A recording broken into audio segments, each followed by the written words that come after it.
All right, this week in writing, we're going to be doing all about writing. This is an example of an all about book written by Gail Gibbons. I want you to just pay attention to how the author writes all about the specific topic. In this case, the topic is spiders.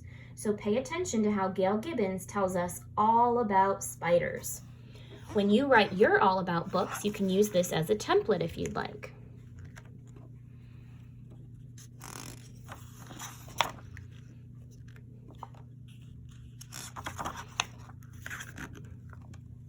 Spiders may look scary, but most of them don't hurt people.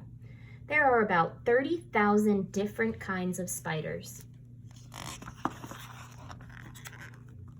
Spiders come in many shapes and sizes. Some are so tiny that they are no bigger than a speck of dust. Others can be as big as a dinner plate. Most spiders are brown, gray, or black. Some have bright colors. Do you see how the author is giving us all these different facts about spiders? Notice that she also gives us illustrations to help us understand. You should provide illustrations with your all about writing too. The first spiders lived about 300 million years ago, even before dinosaurs roamed the earth. Spiders belong to a group of animals called arachnids. The word arachnid comes from an old Greek legend.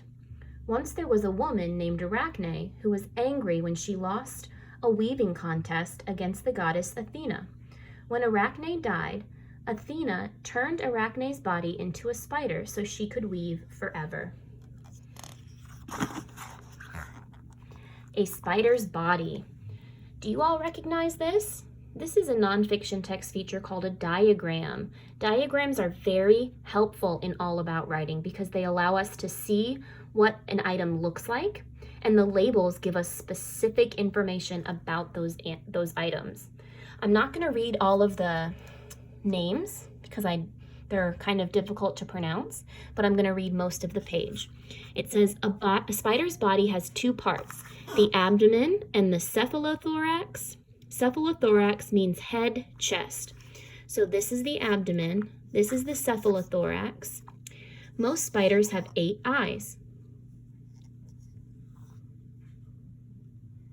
Pedipalps. A spider has pedipalps to feed and to squeeze body juices from its prey. Those are the pedipalps. I hope I'm saying that correctly. A spider has 8 legs. Some spiders spin silk with tiny organs called spinnerets. Spiders are not insects. Notice that the author is giving us is comparing and contrasting spiders and insects. That's a way to help us better understand more about spiders. An insect's body.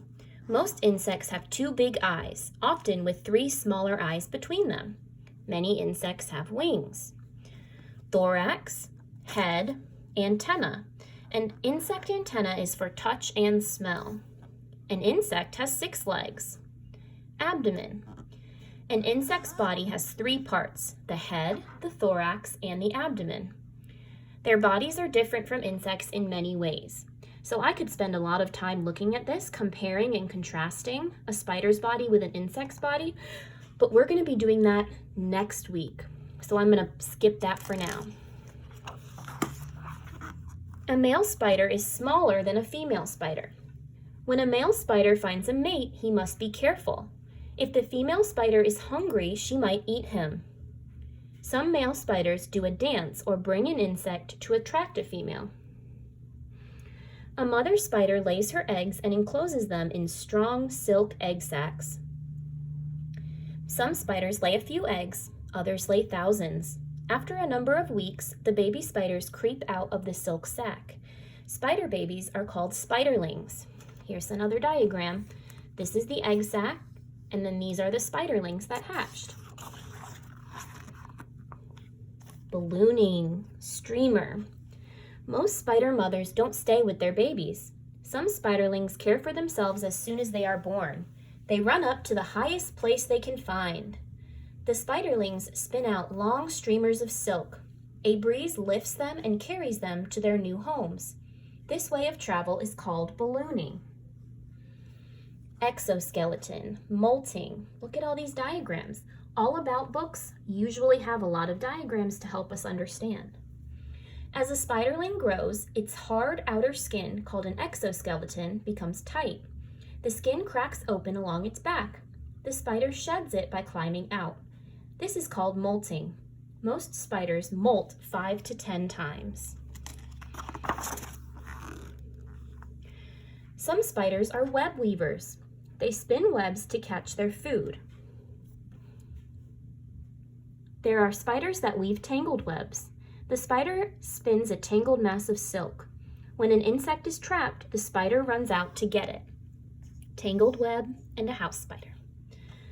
Here's a sheet web and a cardinal spider. Other spiders weave sheet webs. The spider hangs upside down beneath the web. When an insect hits the sheet web, the spider quickly pulls it through the webbing. Very interesting. A funnel web and a grass spider. Spiders create funnel webs too. The top is big and the bottom is small. The web is held in place by lines of silk. The spider sits at the bottom and waits for an insect to fly or walk in. Triangle spider, triangle web. Some spiders spin triangle webs.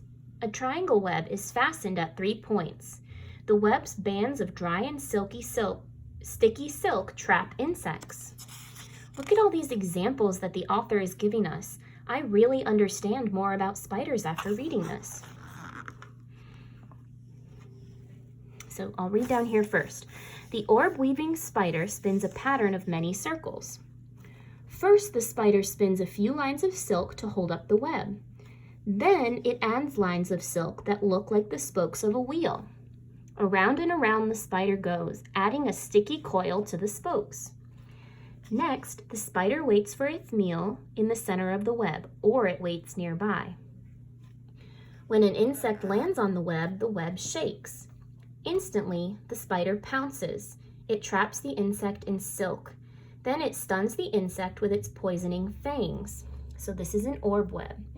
Garden spider. If the spider is hungry, it eats the insect right away. If not, it waits until later. The most beautiful spider web of all is the orb web. Wolf spider. Not all spiders use webs for catching food. Some hide in burrows or beneath rocks and stones. When the spider sees an insect, it quickly runs out and grabs it. One unusual kind of spider lives underwater. It weaves a bell-shaped web. Then it fills the web with tiny bubbles. The spider stays there, breathing the air from the bubbles, and waits to catch water insects.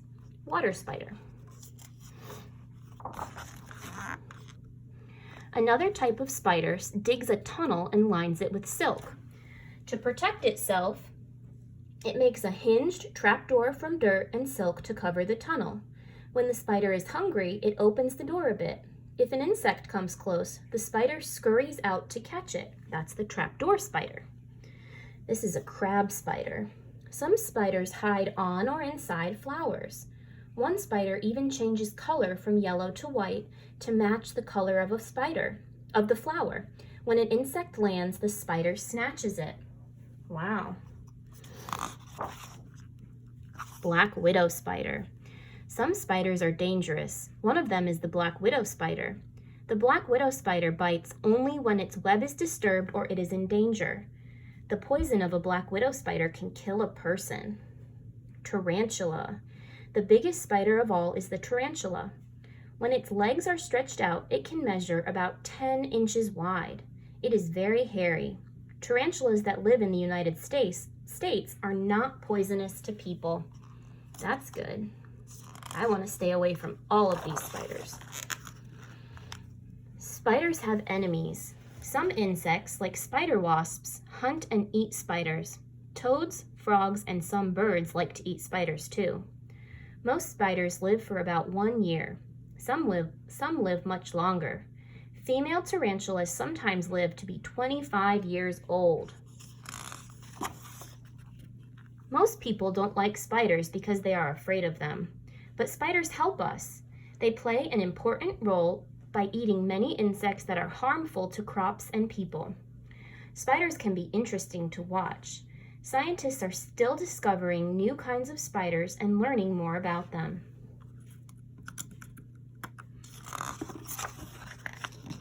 Spiders, spiders, spiders. So these are some extra facts that the author gives.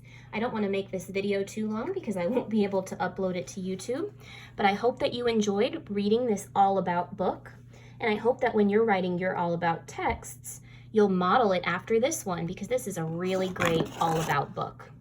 Thanks for listening.